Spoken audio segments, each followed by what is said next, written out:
The sun was coming up, so the angels tried to get Lot to leave. They said, "Hurry up. Take your wife and your 2 daughters who are here. Get out. If you don't, you will be swept away when the city is destroyed." Lot didn't move right away, so the men grabbed him by the hand. They also took hold of the hands of his wife and 2 daughters. They led them all safely out of the city. The Lord had mercy on them. As soon as the angels had brought them out, one of them spoke. He said, "Run for your lives. Don't look back. Don't stop anywhere in the valley. Run to the mountains. If you don't, you will be swept away."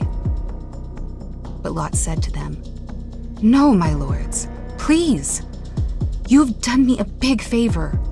You have been very kind to me by sparing my life. But I can't run to the mountains. I won't be able to escape this horrible thing that's going to happen. And then I'll die. Look, here's a town near enough to run. It's small. Let me run to it. It is very small, isn't it? Then my life will be spared." The Lord said to Lot, "All right. I will give you what you are asking for. I will not destroy the town you are talking about, but run there quickly. I can't do anything until you reach it."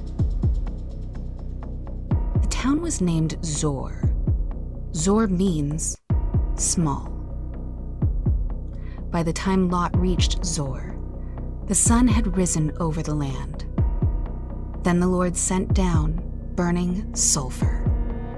It came down like rain in Sodom and Gomorrah.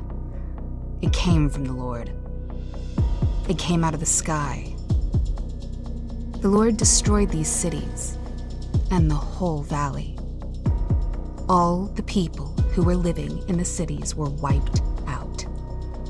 So were the plants in the land. But Lot's wife looked back. When she did, she became a pillar made out of salt.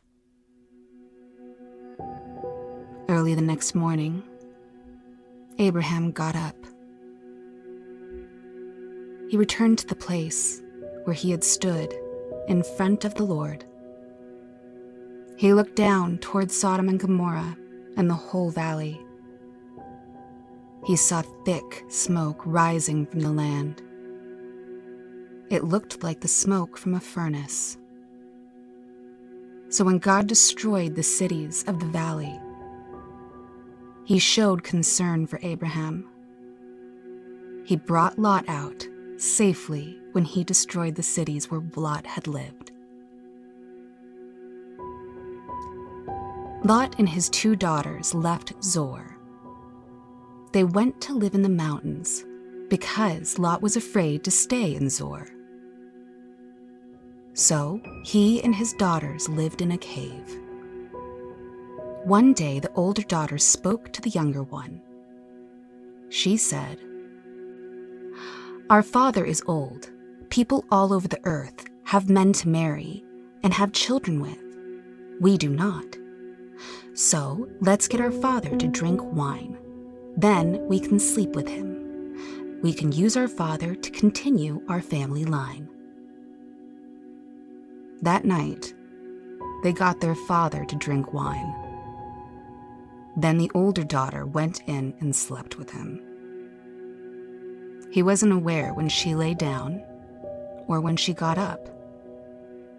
The next day, the older daughter spoke to the younger one again. She said, "Last night I slept with my father. Let's get him to drink wine again tonight. Then you go in and sleep with him. We can use our father to continue our family line." So they got their father to drink wine that night also. Then the younger daughter slept with him. Again, he wasn't aware when she lay down or when she got up. So both of Lot's daughters became pregnant by their father. The older daughter had a son. She named him Moab. He is the father of the Moabites today. The younger daughter also had a son. She named him Ben-Ami. He is the father of the Ammonites today. Abraham had moved south into the Negev desert. He lived between Kadesh and Shur. For a while he stayed in Gerar. There Abraham said about his wife Sarah, "She is my sister." Then Abimelech, the king of Gerar, sent for Sarah and took her. So God appeared to Abimelech in a dream one night. He said to him, "You are as good as dead because of the woman you have taken. She is already married." But Abimelech hadn't gone near her. So he said, "Lord, will you destroy a nation that hasn't done anything wrong? Did Abraham say to me, 'She is my sister'? And didn't she also say, 'He is my brother'? I had no idea I was doing anything wrong." Then God spoke to him in a dream. He said, "Yes, I know you had no idea you were doing anything wrong. So I have kept you from sinning against me. That is why I do not let you touch her. Now, return the man's wife to him. He is a prophet. So he will pray for you, and you will live.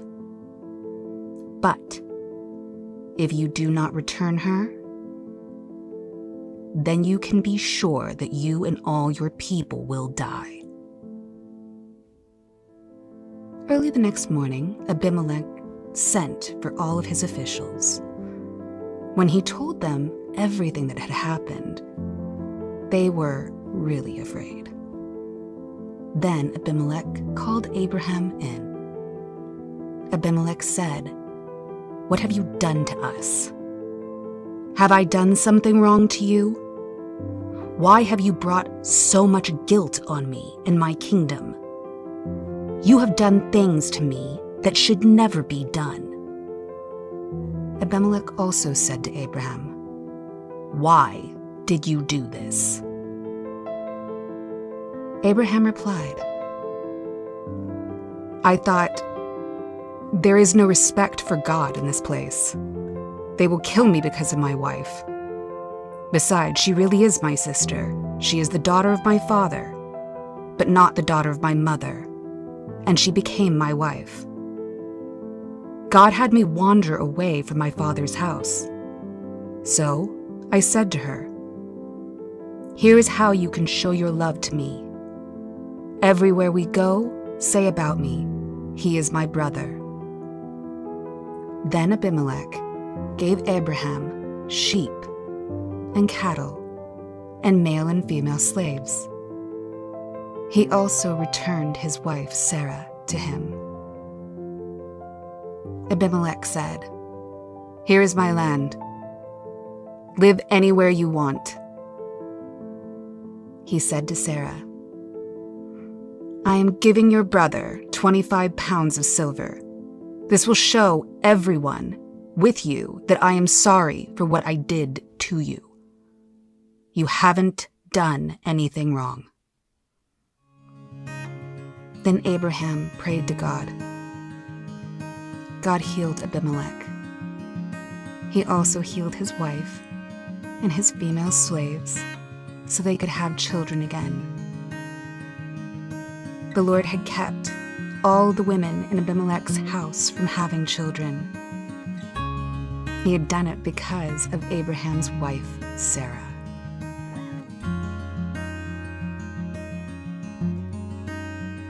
Isaac is born. The Lord was gracious to Sarah, just as he said he would be. The Lord did for Sarah what he had promised to do. Sarah became pregnant.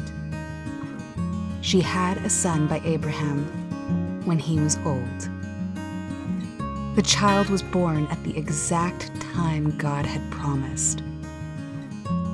Abraham gave the name Isaac to the son Sarah had by him.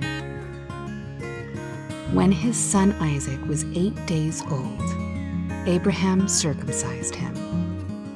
He did it exactly as God had commanded him. Abraham was 100 years old when his son Isaac was born to him. Sarah said, "God has given laughter to me. Everyone who hears about this will laugh with me." She also said, "Who would have said to Abraham that Sarah would breastfeed children? But I've had my son with him when he is old." Abraham sends Hagar and Ishmael away. Isaac grew. The time came for his mother to stop breastfeeding him. On that day, Abraham prepared a big celebration. But Sarah saw Ishmael making fun of Isaac. Ishmael was the son Hagar had by Abraham. Hagar was Sarah's Egyptian slave. Sarah said to Abraham, "Get rid of that slave woman. Get rid of her son. That woman's son will never have a share of my family's property. All of it belongs to my son Isaac." What Sarah said upset Abraham very much.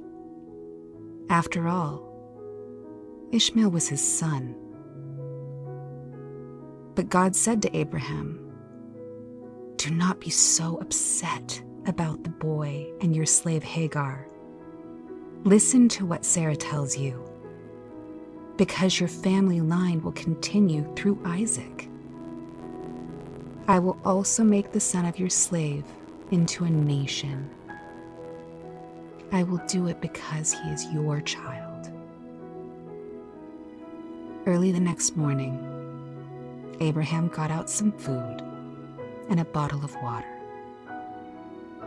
The bottle was made out of animal skin. He gave the food and water to Hagar, placing them on her shoulder. Then he sent her away with the boy. She went on her way and wandered into the desert of Beersheba. When the water in the bottle was gone, she put the boy under a bush. Then she sat down, about as far away as a person can shoot an arrow. She thought, "I can't stand to watch the boy die." As she sat there, she began to sob. God heard the boy crying. Then the angel of God called out to Hagar from heaven. He said to her, "What is the matter, Hagar? Do not be afraid. God has heard the boy crying as he lies there. Lift up the boy and take him by the hand. I will make him into a great nation." Then God opened Hagar's eyes, and she saw a well of water. So she went and filled the bottle with water and gave the boy a drink. God was with the boy as he grew up. He lived in the desert and learned to shoot a bow and arrow. He was living in the desert of Paran. His mother got a wife for him from Egypt.